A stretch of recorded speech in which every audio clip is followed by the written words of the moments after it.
Ce matin, je vais vous parler. C'est ça. Merci. Au revoir. Non, c'est pas long, hein? Ça, c'est le plus court message que j'ai pas fait de ma vie. Il va être un vrai miracle, oui. Moi, on me dit, ah, Daniel, tu parles. Ah, tu parles beaucoup. Tu parles beaucoup. Tu parles beaucoup. Mais, tu es intéressant. Hey, ça m'a fait du bien, là, parce que s'il n'y avait pas eu ce bout-là, juste tu parles beaucoup, tu parles pas pour rien dire. Non, je ne veux pas parler pour rien dire. Je veux dire surtout ce que Dieu veut vous dire. Moi, je suis seulement qu'un haut-parleur, je ne suis pas plus important dans un sens que où la voix sort là-bas, là. Mais on a besoin de ça. On a besoin d'un micro, même si Jésus n'en avait pas. Mais Jésus, il était très astucieux, il était très ingénieux. Vous savez, au Mont des Béatitudes, je ne sais pas si vous saviez ça, moi je suis allé quelques fois en Israël. Quand Jésus prêchait, on pense qu'il est en bas de la montagne, on le voit dans des films, ça je trouve ça un peu drôle. Il est en bas de la... non, il n'est pas en bas de la montagne, pardon, il est sur la montagne, il est sur le mont, puis il prêche vers en bas. Mais c'est pas logique. Il prêchait en bas et les gens s'assoyaient sur le flanc de la montagne, ça faisait comme un amphithéâtre. Je suis allé, moi, j'ai chanté, j'ai parlé et j'ai chanté où Paul a prêché à Césarée. Il y a comme une espèce de, un forum, là, c'est comme un forum comme on a à Rome, qu'on voit à Rome, mais semblable. Et là, il faisait des pièces de théâtre. Et l'acoustique est extraordinaire parce que il n'y avait pas d'haut-parleur ou quoi que ce soit. Puis j'étais sur l'estrade en avant. C'est tout comme en pierre ou en taillé. Et puis les gens, ils peuvent rentrer peut-être 500 personnes, là. J'étais devant et puis je parlais où j'ai chanté. Et les gens, au plus loin, ils m'entendaient presque comme j'étais à côté d'eux. Et les gens de l'Antiquité, ils étaient pas mal plus avancés qu'on pensait. Hein? Ah, il y a des choses qu'on ne peut pas s'imaginer. Mais il y a quelqu'un qui est venu, qu'on appelle Jésus, le Sauveur. Et lui, il a fait des choses que la technologie, ou qu'importe ce que c'est aujourd'hui, même la science, il a fait des choses qui n'existaient pas et qui n'existent pas encore, qu'on n'est pas capable de reproduire, à moins que ce soit par son esprit ou sa puissance. Ce matin, dites, ben là, je ne veux pas vous impliquer trop fort, mais en tout cas, si vous le voulez, vous dites avec moi, je veux changer. Attendez un peu, là, grand-papa, il n'entend pas bien, on va dire une deuxième fois. Je veux changer. OK, alors le thème ce matin, c'est le changement. Savez-vous que on a des gens qui ont une difficulté, on appelle ça un tempérament rigide. C'est des gens qui ont de la difficulté à changer des choses. Ils peuvent avoir la qualité d'être à l'ordre, d'être disciplinés, mais en même temps, inconsciemment, ils contrôlent les autres dans leur environnement parce qu'il faut que ça soit fait comme ils le veulent, dans l'ordre qu'ils le veulent, la façon qu'ils le veulent, etc. OK, alors, oh, je sais, j'ai entendu quelques hommes dans leur tête dire, ben oui, je sais, je suis marié. Non, c'est pas ça. Mais je veux juste vous dire une chose. Ah, justement, il y a un homme comme ça qui s'en va. Je veux pas que les femmes m'en veuillent aujourd'hui, là. Si vous m'en voulez, il faut pardonner. N'oubliez pas ça. C'est Jésus qui l'a demandé, là. Je me prépare d'avance. Mais il y a un homme comme ça, catholique, il s'en va se confesser. Alors, il va voir le curé. Et là, il va se confesser. Puis il dit, mon père, je ne sais pas ce que j'ai, mais il dit, j'entends une voix qui me dit tout le temps quoi faire. Il dit, est-ce que je suis possédé? Puis là, le curé a dit, ben non, tu n'es pas possédé. Il dit, tu es marié. OK, on continue. Est-ce que les gens peuvent changer d'après vous? Est-ce que les gens peuvent changer? Oui. Là, quand vous dites oui, vous vous impliquez, là. Dieu vous entend, Dieu vous voit, là. OK. Qui peut nous changer? C'est un peu... c'est pas clair. Il y en a qui disent c'est la parole, il y en a qui disent c'est Dieu. Disons, on va s'entendre sur la parole de Dieu. Êtes-vous d'accord avec ça? OK. Je n'ai pas dit la parole de Dieu écrite. J'ai dit la parole de Dieu. OK. Parce que Dieu, il parle encore. Il a parlé dans sa parole, mais ça, c'est une manuel d'instruction, là. Mais quand tu lis ça, parce que c'est vivant par le Saint-Esprit, ça t'enseigne encore, ça te parle encore, Dieu te parle encore aujourd'hui. Quand tu as des prophéties personnelles, ils ne sont pas écrites dans la Bible. Mais ça ne contredit pas ce qui est écrit. Mais si je donne une parole à quelqu'un, je dis par exemple, ce matin, je dis, Diane, dans les choses que tu entres, c'est une prophétie pour vrai, c'est pas juste... OK? Dans les choses dans lesquelles tu entres, tu es au début d'un projet, pas à la fin. Le projet que tu as, tu n'en as pas parlé à personne, mais Dieu veut te dire, il est de moi. Tu dois avancer, tu vas faire avancer le royaume de Dieu par la bénédiction que tu es. Pas que tu fais, que tu es. Tu es une bénédiction. OK. Ben, toi, tu dis Amen, mais le Seigneur va te dire la même chose à toi aussi. Exactement la même chose. Là, il y en a. Hey, moi aussi. Hey, c'est comme les deux petites têtes à claque, ça. Hein? Moi aussi, je vais être béni. Moi aussi, je vais être béni. Mais vous êtes appelés à être bénis. Tous. Dieu va vous bénir. Puis attention, la bénédiction, ce n'est pas toujours ce qu'on pense, là. Si vous avez la santé, est-ce que vous croyez que vous êtes béni? Si vous avez des enfants, croyez-vous que vous êtes béni? Si vous avez des petits-enfants, croyez-vous que vous êtes béni? Même quand ils viennent, vous dites Alléluia, puis quand ils partent, vous dites Alléluia. J'ai appris, là, je peux le dire, là, ma femme, elle n'est pas là, mais je peux le dire, la dernière fois que j'ai prêché, vu qu'on est en onde, là, j'étais pour faire une petite erreur parce que ma fille, la plus jeune, qui a 23 ans, elle est enceinte. Ça fait 3 ans qu'elle est mariée. Puis les autres avaient presque tous eu, mes enfants, on a 7 enfants, ils ont presque tous eu des enfants jusqu'à maintenant. Alors, on était à 17 petits-enfants. Maintenant, on va être à 19. Parce que ma fille, la plus jeune, elle attend un bébé. Et mon fils, le plus jeune, a déjà un enfant, mais sa femme, elle est enceinte. Donc, on va avoir 19 petits-enfants. Bon, moi, ce que je me demande, ou ce que je me demande, c'est que si on arrive à 20 petits-enfants, est-ce que le premier ministre Legault va nous donner une terre? C'est ça que je me demande, parce qu'avant, c'était 18 enfants, il donnait une terre à cultiver. Là.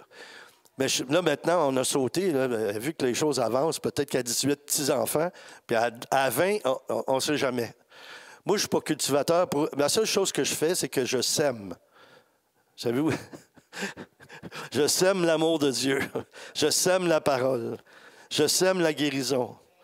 OK, alors, oui, la seule personne, en fait, qui peut nous changer, c'est Dieu. Il a changé les gens de l'Ancien Testament. Il a changé ses disciples, ses apôtres. Puis comment Dieu nous aide-t-il à changer? Là, vous allez aimer moins ça, peut-être. Par qui? Oh, Manon, tu es inspiré. C'est pas toi c'est mon Père Céleste qui t'a inspiré. C'est par les autres. Si vous voulez avancer, si vous voulez changer, dites pas au Seigneur vos plans. Laissez-le faire les siens. Et savez-vous par qui il va vous changer? Par les personnes, peut-être, probablement, que vous n'auriez jamais choisies pour vous aider. C'est Dieu qui doit les choisir. Et ça, c'est pas facile parce que souvent, on se pose la question, mais pourquoi il m'arrive toujours cette chose-là? Pourquoi c'est toujours la même chose qui revient? Ben, en tout cas, c'est parce que vous n'avez pas compris encore. Ça va être comme ça tant que vous n'aurez pas compris. Et même quand vous allez comprendre, Dieu va continuer à vous faire progresser et aller plus en profondeur par rapport à certains points de vos vies. Ah, c'est bien ça. Alléluia. Est-ce que les changements arrivent rapidement? Non. Puis on a des preuves de ça. On prend l'exemple de Moïse. 40 ans dans le désert. Il a dû avoir du temps pour en faire des châteaux de sable, lui. 40 ans dans le désert. Nous, on est là. « Ah, Seigneur, quand je vais être dans mon ministère? Quand je vais être dans mon appel? Là, j'ai hâte, là, Seigneur. Je suis rendu à 25 ans. Oh, je suis rendu à 35 ans. Ah, j'ai hâte. » Mais Dieu, il ne peut pas faire plus si tu n'as pas été transformé, si tu n'as pas été changé. Il doit te changer pour te rendre davantage à son image, parce que tu as été créé à sa ressemblance, mais il veut façonner en toi son image. C'est comme on a cet exemple-là dans Ézéchiel, où il est le potier, il parle du potier, il parle de... Et savez-vous ce qu'il fait? C'est que le potier, il prend de la glaise, là, il met ça sur son tour, puis il commence à tourner, puis là, il fait un vase. Disons, il fait un vase. Et une fois que ça c'est fait, savez-vous ce qu'il fait? Il prend un genre d'aiguille, puis il perce pour tout enlever les bulles d'air qu'il y a dedans. Essayez de transposer ça dans vos vies, là. Il n'y en a pas parfois qui vous piquent un peu. dans les choses qu'ils disent ou qu'ils font, ben c'est ça, vous êtes sur le tour du potier. Après ça, quand vous trouvez, oh, je commence à être quelqu'un, je commence à être bien, quel beau vase que je suis, tout à coup, bang, le potier, il écrase tout ça. Ici au Québec, on dirait effoire. Et effoire tout ça. Là, tu te sens comme, ah, je me pensais si bon, puis je me rends compte que je ne suis pas si bon que ça. Et là, qu'est-ce que Dieu fait? Dans son amour, il recommence à te façonner. Et là, tu te dis, est-ce que... S'il y a des gens de la France qui écoutent, ils ne comprendront peut-être rien, ou nos frères ici qui parlent un français plus impeccable que les Québécois, de dire, oh non, je ne vais pas encore passer la phase de me faire effoirer, de me faire écraser, recommencer encore. Mais ça peut durer toute ta vie. Jusqu'à ce que Dieu dise, wow, là c'est bon. Là, j'ai réussi. Et qu'est-ce que la glaise fait? La glaise, c'est un matériel. La glaise, ça n'a pas de volonté, ça n'a pas de caractère. Je veux dire, c'est quelque chose qui vient de la terre. Mais nous, on vient de la terre aussi. Saviez-vous ça? Ben oui, hein? Quand on regarde la parole de Dieu.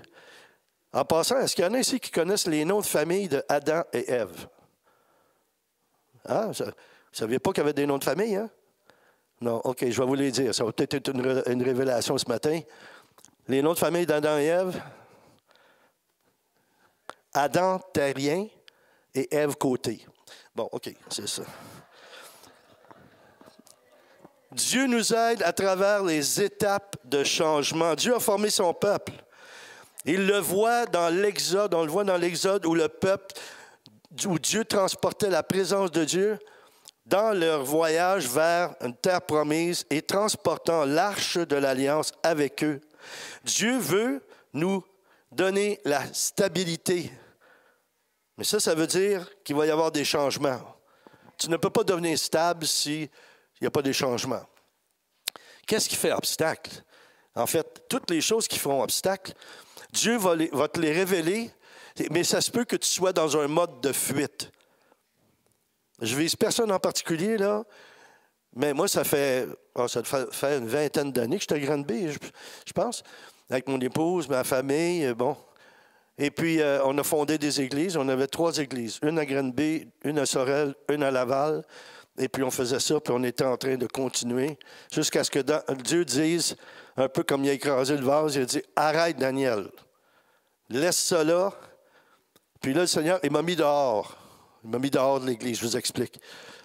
Il m'a dit, ta place, c'est d'être dans l'église, mais d'être dehors de l'église.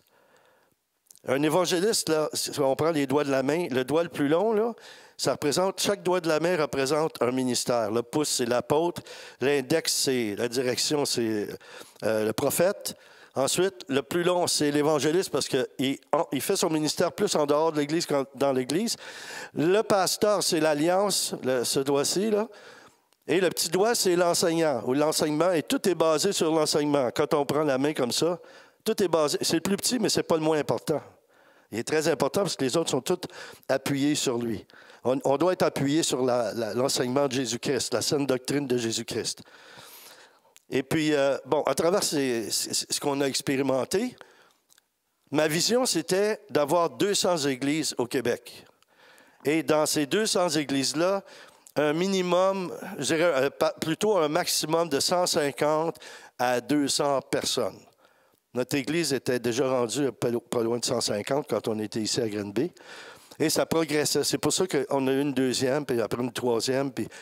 Imaginez, là, moi, dans mon esprit, j'avais compris, il voulait que je fonde 200 églises dans le Québec. Puis tout à coup, il m'a dit non, t'arrêtes là. Je ne comprenais vraiment pas. Mais c'est comme ça que Dieu il va nous changer. C'est qu'il nous dit quelque chose, et c'est pas parce qu'il ment, il n'est pas menteur, c'est pas parce qu'il nous dit quelque chose puis il change d'idée. Il y a une idée, il y a un plan, il y a un but. Ça me rappelle un de mes pasteurs au début, le pasteur Mario Massicotte, que la plupart vous devez connaître, là. Il s'en allait prêcher en Abitibi, et puis il s'en allait en voiture avec un ami pour faire le ministère, et il monte une côte comme ça, et tout à coup, l'aiguille qui indique l'essence, il n'y a plus d'essence. Là, ils sont là, puis ils sont en plein dans comme un parc là, national, puis il n'y a pas de station de service dans ce coin-là.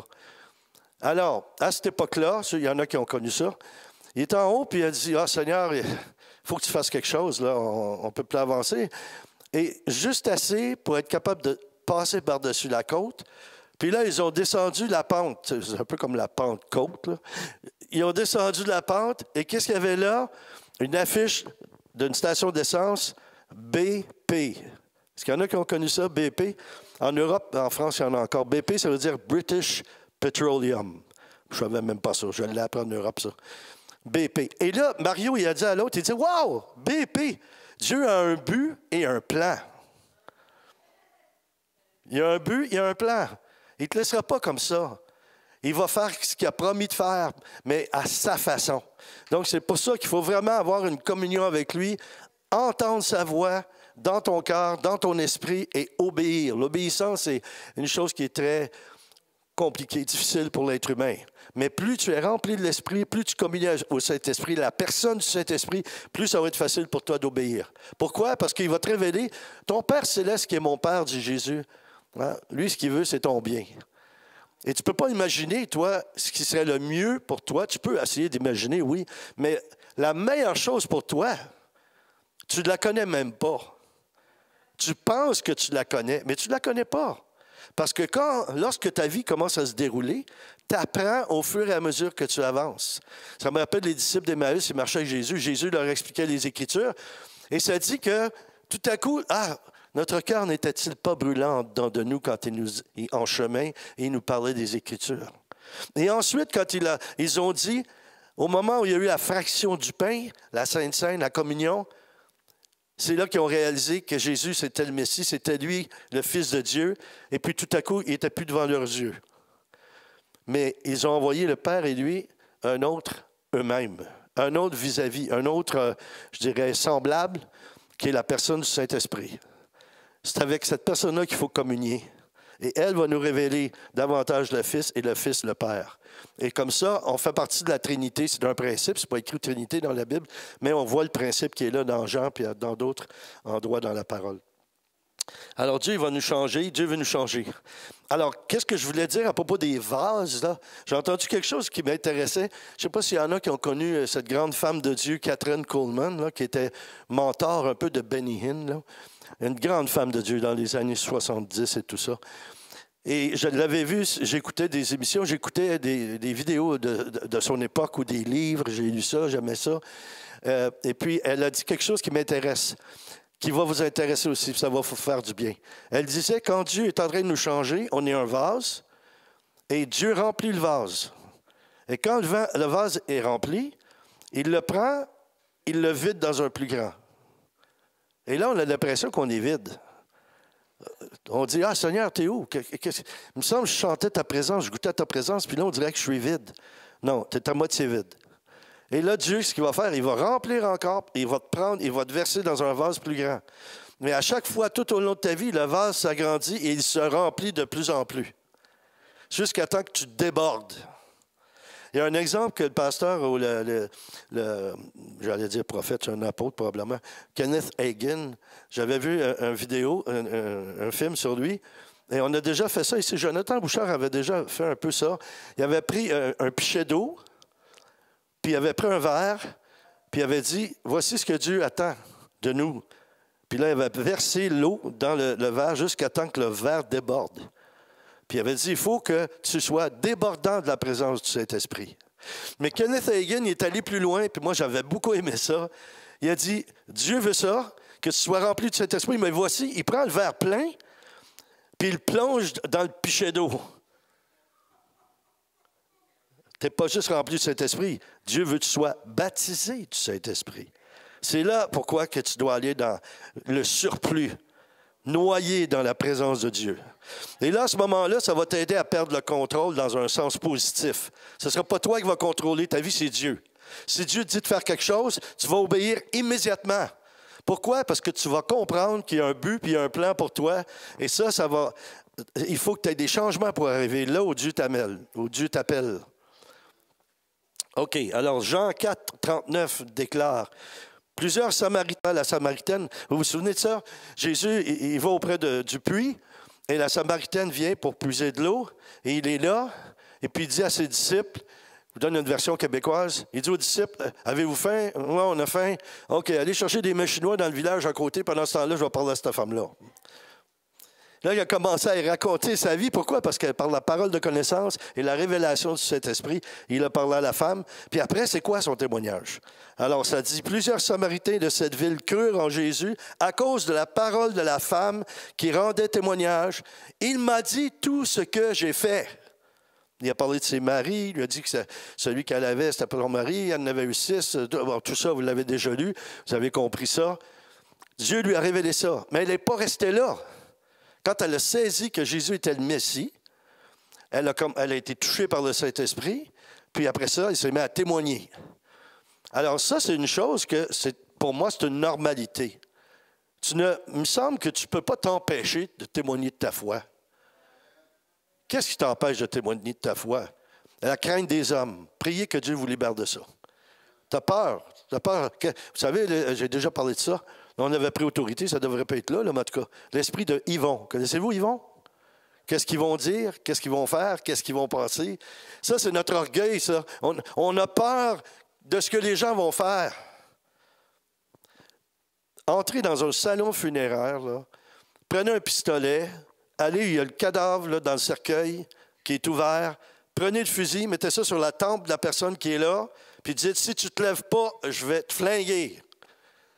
Qu'est-ce que vous pensez qu'elle va faire? Elle est morte. Es muerte. Et she's dead. Ou he's dead. C'est là que Dieu veut nous amener. Oh, j'espère que vous n'avez pas peur, là. Oui. Il veut qu'on meure. Parce que si le grain ne meurt, il ne porte pas de fruit. Mais s'il meurt, il porte du fruit, et un fruit qui demeure. Il veut que ça dure. C'est pas juste, oh oui, je porte du fruit. J'ai parlé à quelqu'un, il a donné sa vie à Jésus, il a fait une prière de repentance. Alléluia. Oui, mais le suivi, il va arriver quoi avec ça, là? Moi, Dieu a voulu, par sa grâce, que j'amène des milliers de personnes au Seigneur. Pour ne pas dire des millions, je ne sais pas si ça va jusque-là, mais peut-être. Parce que j'étais en vue, j'étais à la télé, tu fais un appel au salut. Mais moi, je me suis toujours préoccupé, parce que mon cœur, c'est ça, je suis un cœur de pasteur aussi. Qu'est-ce qui arrive avec ces personnes-là? Je fais le tour des églises dans plusieurs pays, je fais le tour des églises ici au Québec, et puis je cherche les visages de ceux qui ont été sauvés, que j'ai vus venir en avant, pleurer, être touchés. Il est où le bonheur? Il est où? Il est où le chrétien? Il est où? Parce que pour moi, une vraie conversion, c'est quelqu'un qui donne sa vie à Jésus et qui lui-même va se proposer pour offrir ses talents, ses qualités. Parce que c'est ça. Vous avez chacun de vous, dans la transformation que Dieu fait dans votre vie, un filon. OK, je vous explique ça. C'est quoi le filon? Vous avez tous des talents, des qualités. Un homme, un jour, je vois dans une émission où il y a un homme, un chrétien, là, un homme de Dieu, mais ce n'est pas une émission spécifiquement chrétienne, c'est un homme, un humoriste qui est vraiment chrétien, puis il aide aux gens. Il y a une assemblée, puis là, ils sont dans la salle, puis là, ils posent des questions. Est-ce qu'il y a quelqu'un qui a une question ici, blablabla. Il y a un monsieur qui lève la main. Il dit, oui, c'est quoi ta question? Il dit, attends une minute, je vais m'asseoir à côté de toi. Il s'assoit à côté de lui. Puis il dit, c'est quoi ta question? Ben, il dit, je travaille, puis je ne suis pas heureux. Il dit, OK. Bien, dans quoi tu travailles? Il dit, je suis en informatique. Mais pourquoi tu es là-dedans? Parce que c'est payant. Il dit, tu faisais quoi avant? Ah, j'avais un petit stand, j'avais un petit kiosque, je vendais des smoothies. Vous connaissez ça, des smoothies? Hein? De la gadoue. Bon. Puis il a dit, dans ce temps-là, comment tu étais? Ah, j'étais heureux. Il dit, je chantais que j'avais été mis sur terre pour faire des smoothies, puis parler de Dieu à travers mon service, de dire bonne journée aux gens. Pas nécessairement toujours nommer le nom de Jésus, mais voici votre smoothie, passez une belle journée, monsieur ou madame. J'espère que ça va vous faire plaisir. Vous savez ce que je veux dire? Quelque chose de positif, là. Bon. Alors, il savait qu'il était fait pour ça, mais il s'était dirigé dans quelque chose à cause de l'argent. Et savez-vous, la personne qui donnait des conseils, ce qu'elle lui a dit? Elle lui dit, tu veux-tu être heureux? Il dit, oui. Il dit, là, ce que tu vas faire, là, c'est une proposition. Tu vas retourner à faire des smoothies, puis il dit, là, tu vas créer une chaîne de smoothies. Un kiosque, 2 kiosques, 3 kiosques, 4 kiosques, 5 kiosques, 100 kiosques. Puis toi, tu vas gérer toutes les boutiques de smoothies. Puis il dit, tu vas être heureux parce que tu vas être là où Dieu veut que tu sois. Ça s'adresse à peut-être plusieurs ici. Comme on dit, mes frères africains disent souvent, je parle à quelqu'un. C'est un peu ça. Suis la ligne que Dieu, directrice, que Dieu t'a donnée. Moi, je sais que je suis parfaitement dans le plan de Dieu. Je le sais. Pourquoi? Parce que j'ai des fruits dans ma vie, des fruits qui demeurent, puis des gens qui me rencontrent et qui me disent « Ma vie a été changée quand je t'ai rencontré, quand j'ai connu le Seigneur par toi », ou des choses comme ça. Des fois, c'est difficile parce que moi, j'ai commencé, j'avais 20 ans à faire du ministère. Mais, puis là, je vais en avoir 67 bientôt, là. Ah, merci Seigneur. La même année que l'Expo a été lancée à Montréal. Ah, terre des hommes, mais là, ça va devenir terre de Dieu. Et puis là, ce qui est arrivé, c'est que j'ai commencé à faire ça, mais il a fallu une transformation pour arriver où je suis. Mais des fois, c'est pas facile parce que quelqu'un vient me voir, un grand monsieur comme ça, qui a à peu près 25 ans ou 30 ans, je ne sais pas. Puis, bonjour, M. Boudria. Ah, je suis content de vous voir. Je vous suivais partout avec ma mère. Il est grand de même, là. Ah, on dirait que ça vient sur moi comme la vieillesse m'attrape tout d'un coup. C'est un homme, là. C'est plus un garçon. Il avait 9 ans quand il venait avec sa mère dans des réunions charismatiques. Là, je l'ai devant moi. Mais, il a été touché. Maintenant, il est responsable dans un grand centre charismatique. C'est un homme d'affaires, puis il finance ça à coût de milliers de dollars. Parce que quelqu'un, quelque part, a payé un prix. L'obéissance. J'ai suivi, et tranquillement, je suis mort à moi-même, et je continue à mourir encore à moi-même, dans ce que Dieu me dit. T'aimes pas ça? Ben c'est là-dedans que je vais t'envoyer. J'ai été un bon bout de temps, moi, ici, pas loin. Il y a un grand centre charismatique qu'il y avait, ou qu'il y a, là, le centre Jean-Paul Régimbal, maintenant, qui était un initiateur du renouveau charismatique mondial. Moi, je travaillais là. Je faisais des ressourcements, je prêchais, je faisais des ministères de guérison, la louange, dans les week-ends. Puis la semaine, je travaillais là, j'étais un homme de maintenance. Je m'occupais des terrassements, la plomberie, l'électricité. Ça ne paraît pas quand on me voit de même. Hein? Je n'ai pas de l'air de ça, mais trompez-vous pas. Je connaissais un coude en dessous d'un lavabo. Moi et lui, on a déjà jasé. Bon, en tout cas, je parlais tout seul. Hein? Fait que là, je travaillais là, puis quand je faisais l'été, la pelouse, il y avait des grands ressourcements l'été. Les gens venaient une semaine complète pour aller se ressourcer. Moi, je suis sur leur petit tracteur, les portes sont ouvertes, et je vois le prédicateur qui est là, qui prêche. Puis moi, je passe, et je suis frustré. Je ne suis pas content. Je ne comprends pas. Je dis au Seigneur, ben là, je devrais être là, moi. C'est là, ma place, je le sais. Tu me l'as dit par des gens, tu me l'as confirmé, tu me l'as prophétisé. Puis là, je suis sur un tracteur en train de couper de la pelouse. Je ne comprenais pas, là. Puis savez-vous ce qu'il m'a répondu? Tant que tu ne feras pas ce que tu fais là avec tout l'amour de ton cœur, tu vas rester assis sur un tracteur. Ça va adapter ça dans votre vie, là.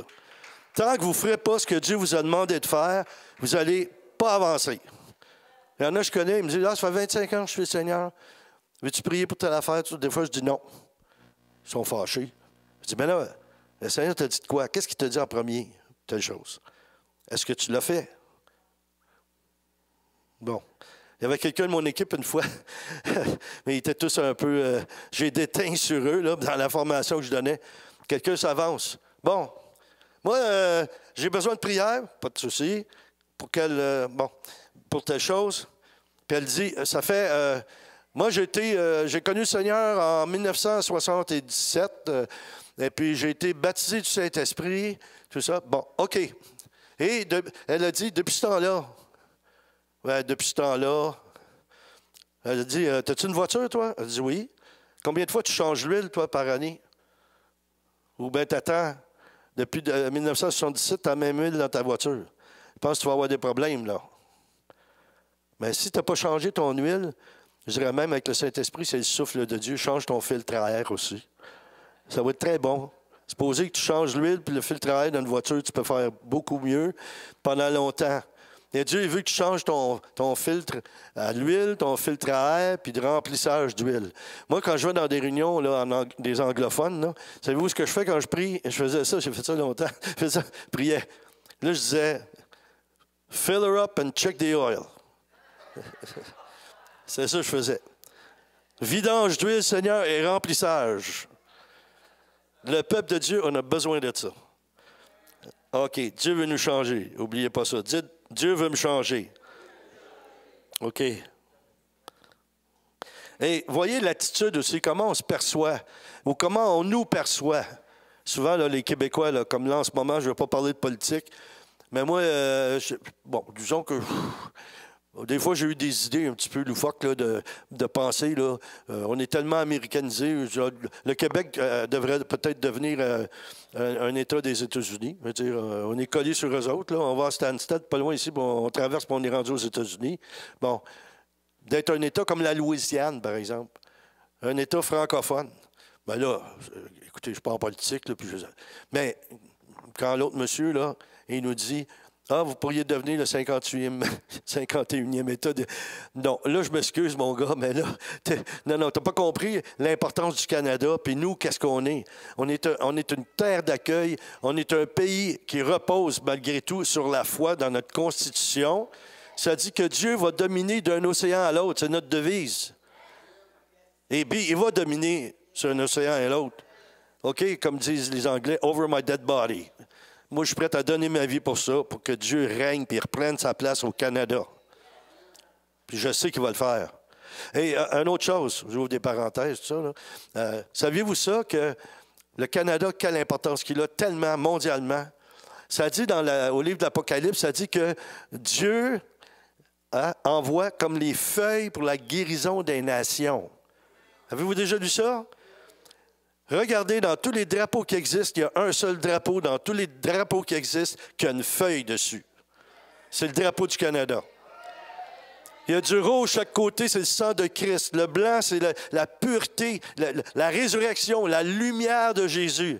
Ça, pour moi, c'est ça la représentation de notre drapeau puis du Canada. Et ça a été prophétisé aux États-Unis que Dieu avait gardé le Québec pour la fin. On est des Gaulois. Je suis Astérix. Mon ami, là-bas, vous allez le voir, lui, c'est Obélix. Ah oui, puis on a la potion magique. La potion magique, c'est le Saint-Esprit. Elle n'est pas magique, elle est mystique, elle est surnaturelle. On est tous appelés. Qu'est-ce qu'ils ont fait, les Gaulois? Ils ont combattu les Romains. Les Romains n'ont pas pu les conquérir. Mais le Québec, on est comme ça. On est des survivors. Hein? On est capable de survivre. On a travaillé. On nous a laissés ici. Là, une autre histoire politique. Bien, vous savez, dans l'histoire que les Français, à un moment donné, ils ont perdu contre les Anglais. Puis là, ils sont partis, puis ils nous ont abandonnés. Bien, je les aime, les Français aussi. Là, je vais les voir quand même. Mais je ne leur fais pas de reproches. Mais c'est une bénédiction. Savez-vous pourquoi? Ça a permis aux Québécois de devenir des créateurs, des pionniers, des débrouillards.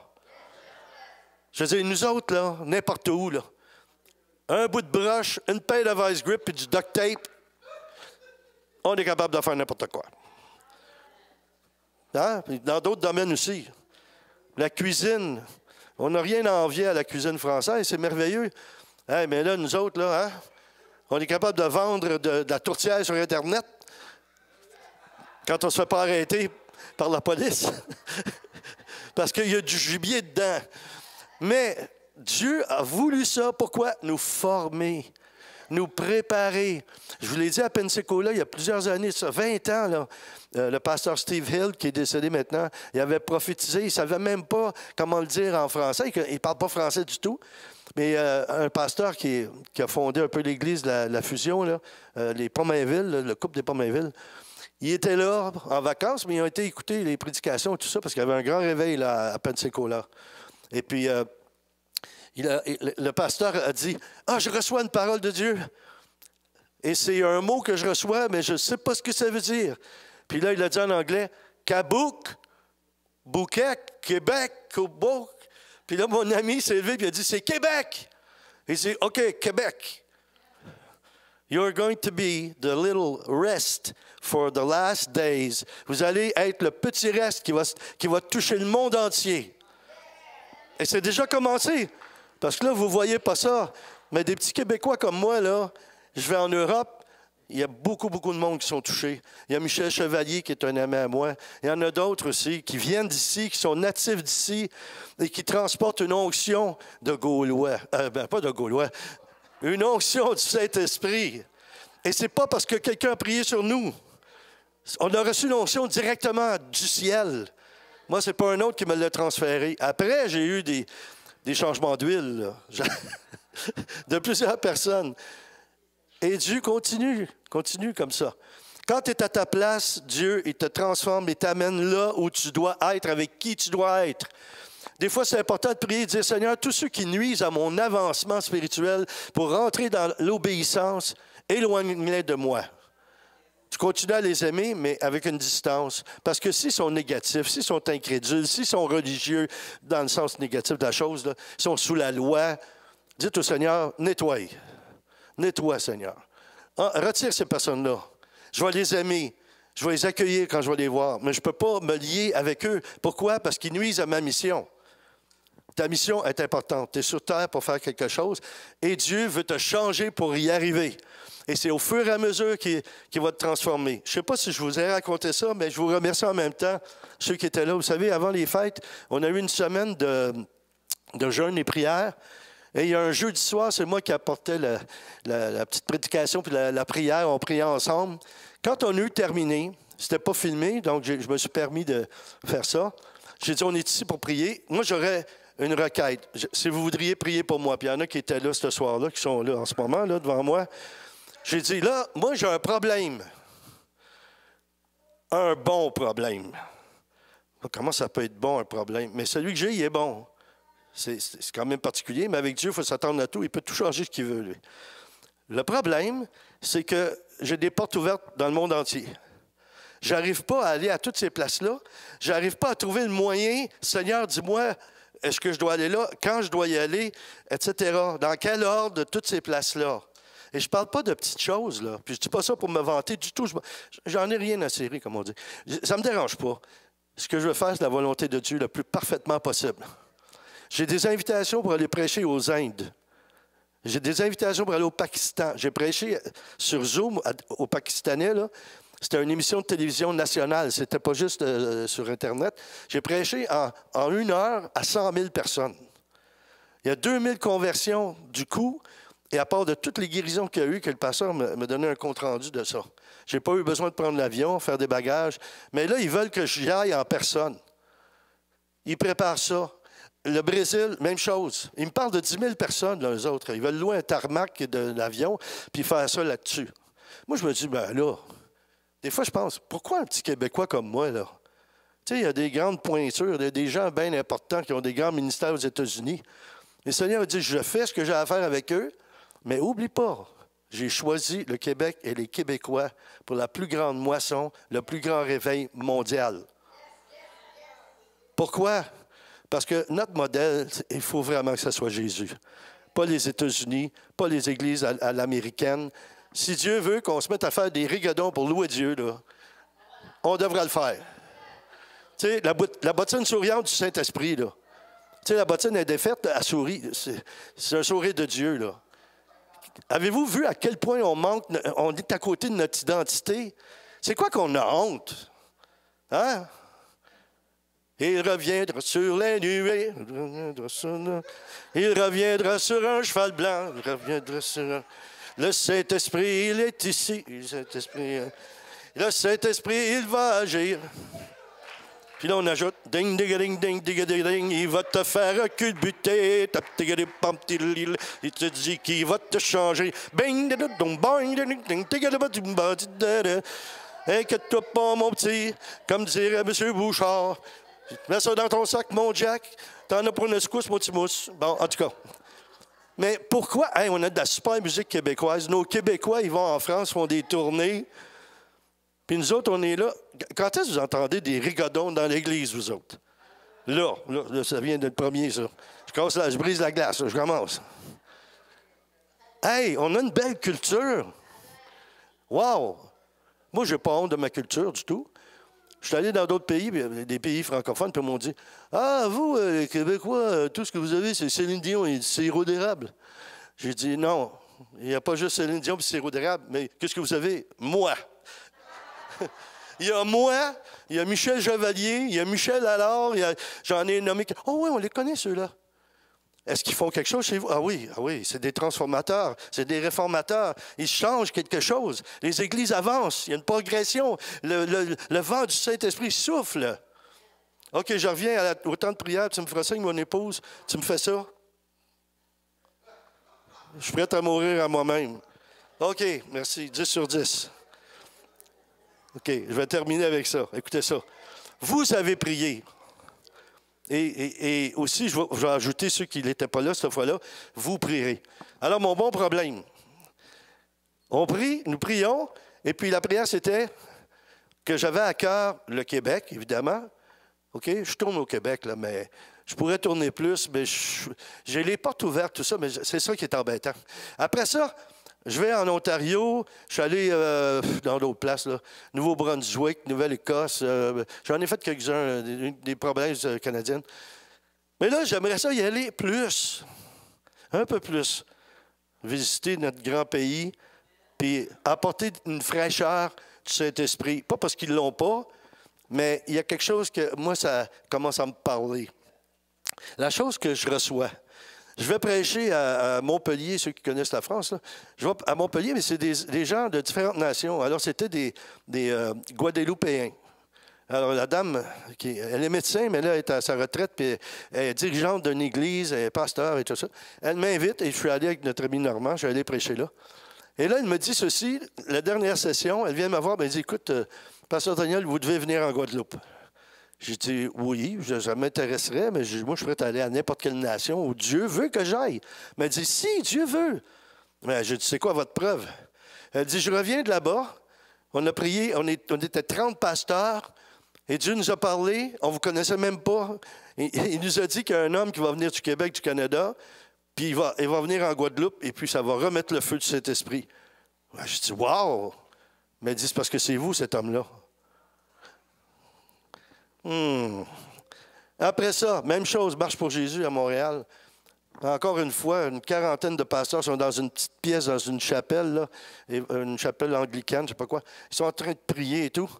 Et ils avaient mis une carte du Québec sur le mur. Et il y en a qui faisaient 10 ans qui étaient ici, mais la plupart, ils ne connaissaient pas du tout le Québec. Mais ils ont prié, ils ont intercédé, ils ont pris un petit pointeur, là, un petit truc pour... puis, ils ont mis ça quelque part sur la carte qu'ils ne connaissaient même pas c'était quoi cet endroit-là. Mais quand ils l'ont découvert, tout à coup, ils m'invitent. Moi, j'entre dans la pièce, puis je les vois prier. Ça priait. Il y en a qui étaient contre le mur comme ça, puis il y en a qui sautaient, il y en a qui étaient à genoux. En tout cas, ça priait. Hein? Il y avait une odeur de prière là-dedans. En tout cas, bon. Fait que... Et là, ils me disent, j'entre pour aller prier avec eux. Il me fait signe, le pasteur, asseyez-vous, asseyez-vous. Je m'assois, mais eux, ils sont en train de prier en langue, puis ils crient, puis ça prie. Puis... Tout à coup, il dit, OK, tout le monde, arrêtez. Il dit, il est là, il est arrivé. Moi, je pensais qu'il parlait du Saint-Esprit. Il dit, il est là, le pasteur Baudrillard. Moi, je le regarde, je ne comprends pas. Je ne comprends pas ce qui se passe, là. Là, il m'explique, ça fait tant d'années qu'on prie, puis Dieu nous a dit qu'il était pour envoyer un homme pour ressusciter, pour renouveler l'Église. Et il dit, il vient d'ici, on ne connaissait pas ce ville-là. Et je regarde, Granby. Puis on dit, lui, c'est toi. Et là, on a recommencé la marche pour Jésus. Là, ils sont rendus des milliers, là, maintenant. Mais quand on a commencé, on était peut-être même pas 1000 personnes. Et moi, je suis souvent là. Ma mère, je ne sais pas ce que ça veut dire trop, mais quand j'étais petit, elle m'appelait le défonceur de porte ouverte. C'est bizarre, j'ai jamais compris. Mais en fait, je fonce, mais la porte est déjà ouverte. Elle ne savait pas, ma mère, elle prophétisait sur moi. D'ailleurs, elle m'a appelé Daniel parce qu'elle aimait beaucoup l'histoire de Daniel dans la fosse aux lions. Puis moi, je suis au Québec. Puis parfois, je suis entouré de sceptiques. Donc, je suis Daniel dans la fosse sceptique. Bon, OK. Ça passe en ondes, ça. Je suis désolé pour les gens qui écoutent. Mais on est Québécois ou on ne l'est pas. C'est ça. Alors, ça fait plusieurs fois dans ma vie, ça se produit, là. Ça continue à se reproduire. Alors, quand vous avez prié ce jeudi-là à l'église, à la petite église, bien, vous avez été exaucé. Puis moi aussi. Pasteur Normand est témoin de ça aussi parce qu'il est venu avec moi. Le lendemain matin, ça c'était le jeudi soir, le lendemain matin, 10 h du matin, le téléphone, je prends le téléphone, allô, puis là, en anglais, c'est un pasteur de Toronto qui me dit, j'ai entendu parler de toi, je veux t'inviter. Et vous voyez la semence, moi j'ai semé dans la vie de plusieurs ministères pour les aider. Il y a une dame qui est prophète, et elle est tellement prophète que je vous dis, n'importe qui, allez pas chez le coiffeur, quand elle prophétise, vos cheveux vont tous se placer tout seuls. Ou ils vont se déplacer, un des deux. Et puis là, elle va dans un resto, il me raconte comment ça s'est passé, comment Dieu prépare les choses. Là, n'oubliez pas, ce que je vous dis, ça vous arrive et ça va vous arriver à vous aussi. Faites juste recevoir ça, puis dire, oui, Seigneur, c'est pas juste parce que c'est lui en avant, moi, la même chose. Dieu a un plan, Dieu veut faire des choses avec vous, il faut juste obéir et se soumettre à ce qu'il nous demande de faire, même si ça ne nous plaît pas. Et là, vous allez voir. Dieu ne vous amène pas dans des choses qui vont vous faire mal, mais plutôt vous faire du bien. Ce qui va faire mal, c'est quand il vous émonte puis il retire les choses charnelles ou le péché. Ça fait mal, mais c'est pour un plus grand bien. D'accord? Ah, il y a un petit jeu de mots là-dedans, plus grand bien, grand bien. OK. Bon. Alors là, il me dit, je vous invite à un souper de Noël. C'est juste avant les fêtes, là. C'était au début des fêtes. Puis là, il me dit, je vais vous parler. La dame qui travaillait avec moi, elle est dans un resto, elle voit un homme assis seul, puis le Seigneur dit, va lui parler. Puis cette femme-là, elle écoute très bien. Elle s'en va, puis en marchant vers l'homme, elle reçoit une parole. Puis elle commence à prophétiser sur lui, elle ne sait pas du tout qui c'est. Elle n'a aucune idée qui c'est. Il se met à pleurer, il est touché, puis il lui dit, je suis pasteur. Là, elle continue à parler dans sa vie. Puis là, après ça, il s'est essuyé, il m'a dit, mais vous êtes en feu? Est-ce que vous prêchez? Elle a dit oui. Il m'a dit, je vous invite à mon église. Elle est allée prêcher. Après ça, quand elle est terminée, il a dit, hey, est-ce que tu en connais d'autres comme toi qui étaient en feu de même? Elle a dit, ah oui. Ben oui, quelqu'un même qui m'a aidé, qui m'a formé un peu. Elle dit, c'est comme un peu un mentor que j'ai eu, Daniel Boudria. Puis là, elle a parlé de moi un peu, je ne sais pas trop quoi. Alors, c'est pour ça que le lendemain matin de la prière, 10 h du matin, il me téléphone puis il me dit qu'il m'invite. Ben, je dis, vous ne me connaissez même pas. Ah, il dit, oui, je vous connais. Quelqu'un a précédé, le chemin a été préparé.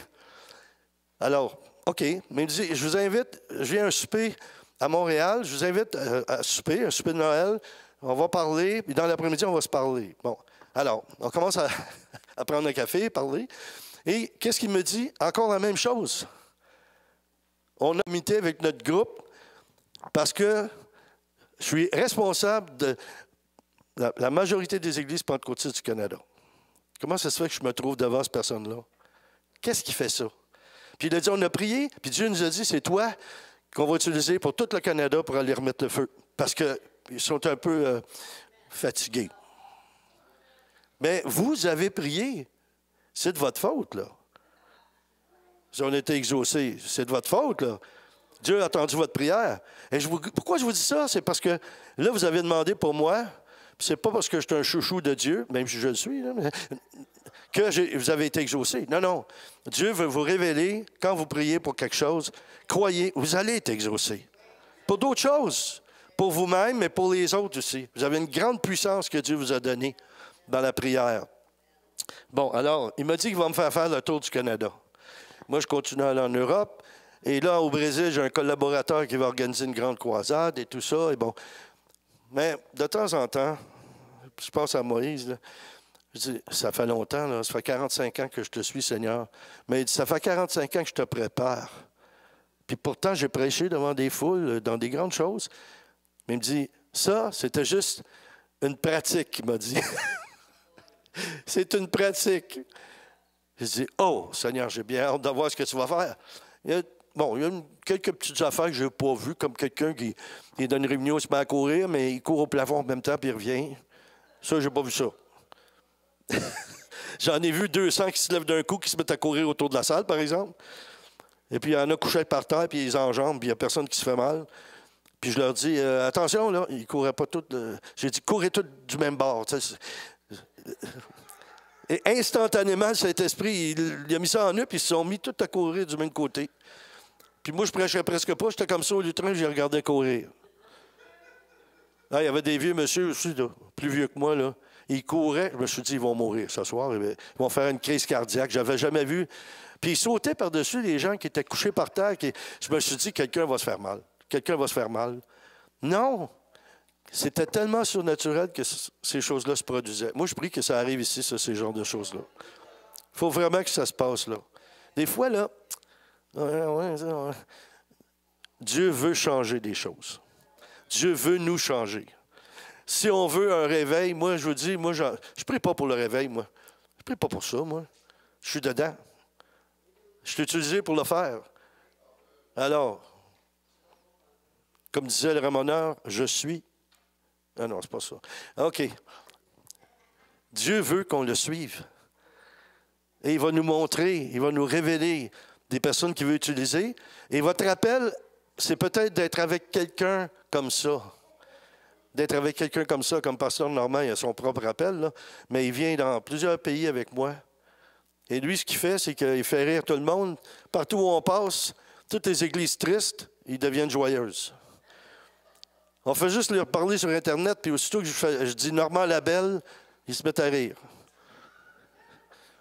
Je dis Dieu le prend, c'est le clown de Dieu. Vous connaissez Clown Hood? Ben lui, c'est Clown Labelle. Quand il prêche, c'est merveilleux. Ne manquez pas ça mercredi quand il va venir à l'église. C'est vraiment très bon, les messages. Il rigole, mais quand c'est sérieux, c'est sérieux. Puis c'est pas triste, puis c'est pas austère non plus. Ah non, le Saint-Esprit parle vraiment à notre âme. OK. Alors, maintenant, je vais aller derrière cet instrument-là, faire un petit chant, puis qu'on puisse prier. Je n'imposerai pas les mains à tout le monde. Savez-vous quoi? Moi, je vais vous expliquer quelque chose, là. Quand je prêche devant des grandes foules, je ne peux pas prier sur tout le monde. Et à force de faire ça, je suis devenu paresseux. Mais ce n'est pas le péché de la paresse. C'est la sagesse. Au lieu de m'épuiser, me fatiguer, moi, ma confiance est en Dieu. Je ne sens pas le besoin de vous imposer les mains pour que vous soyez touchés par le Saint-Esprit. J'ai confiance que lui, il peut venir et il va vous toucher lui-même. Est-ce que vous aimeriez ça? Ben moi aussi. Écoutez, là, quand on est en France la dernière fois, je leur ai fait une imitation de Benny Hinn, je vous ai raconté ça. Puis là, le Seigneur, il m'a pris au sérieux. J'ai dit, Seigneur, c'est une blague. L'onction a doublé dans la salle, dans un centre de congrès. Puis là, j'étais là, puis je me voyais, je savais plus. Je faisais juste suivre, puis m'amuser, puis Dieu, il était dans le projet. Puis j'ai dit, savez-vous, en plus, là, s'il était ici, lui, savez-vous ce qu'il ferait? Il ferait ça, touch! Hey, j'ai dit ça, il y en a la moitié de l'Assemblée qui est tombée à terre. Là, j'osais pas leur dire, hey, je suis pas Benny Hinn, là. Mais le Saint-Esprit, c'est le Saint-Esprit, lui. Lui, il a pris ça au sérieux. Puis il m'a dit, c'est une blague, j'ai compris, mais moi, je me sers de tout ce que je peux.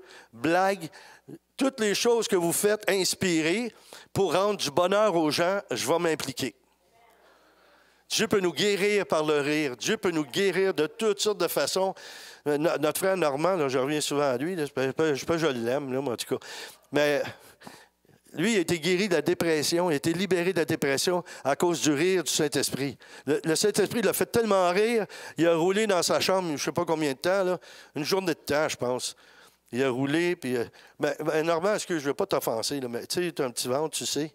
Demande au Seigneur de te faire rouler et aplatir ça un peu. Là. Tu sais, oui, c'est ça. Toi, c'est parce que des fois, quand tu pries, je pense que tu pries d'une façon que le Seigneur n'a pas compris. Tu sais, tu dis, Seigneur, tu as peut-être dit augmente mon foi au lieu de dire augmente ma foi. C'est pour ça. C'est pour ça. Bon. Ou prie sur ton foi physique puis dis reçois un esprit d'incrédulité, il va peut-être rapetisser. C'est parce qu'il continue à grossir. Bon, OK. Un petit chant. Moi, j'appelle ça des petits chants. Là. C'est des petits chants d'amour entre le Seigneur et nous. Il faut prendre ça, ces temps-là. Passer du temps avec lui en silence. Passer du temps. Dites, Seigneur, change-moi, transforme-moi, tel que tu le veux. Je sais qu'après 45 ans de mariage avec mon épouse Manon, c'est certain qu'il y a des fois, je le sais, elle doit prier, elle doit dire, Seigneur, je sais, c'est toi qui l'as choisi pour moi, mais je ne comprends pas. Moi, c'est la même chose. Je sais que c'est l'épouse la plus parfaite que je peux avoir, que Dieu a choisie pour moi. Oui. Puis quand je prie en silence, je dis au Seigneur, je ne comprends pas. Puis il m'avait dit une fois, je vous l'ai déjà dit, peut-être je me répète, j'avais dit, change-la, Seigneur, dans les premières années de mariage. Puis il m'a dit, je vais la changer. Oh, gloire à Dieu. Ah, merci, Seigneur. Là, je le louais, là. Mais il dit, j'ai quelque chose pour toi. Mets-toi à genoux. Fais comme si tu avais une craie imaginaire, là, puis fais un cercle autour de toi. Puis là, il me dit, si tu veux qu'elle change, commence par prier le changement de la personne qui est dans le cercle. Bon, ça, c'est pour chacun de nous autres. Mais merci Jésus, parce que Jésus lui a dit la même chose de son côté, d'une autre façon. Je ne sais pas comment, je ne me souviens pas tout à fait, mais je sais qu'elle aussi, elle priait pour que je sois changé. Tu sais, la fameuse phrase québécoise, je vais le mettre à ma main. Hein? Mais c'est mieux de dire, Seigneur, pose ta main. C'est ça. Ça, pose ta main, ça va être mieux. OK, alors, comme il y avait les moines, moi, je voulais devenir un moine. Là. Oui, je sais. Ils m'ont pas gardé parce que je parlais trop. Mais c'est pas ça. C'est parce qu'il y avait un prédicateur que je connaissais, que j'aimais beaucoup. Il est décédé maintenant.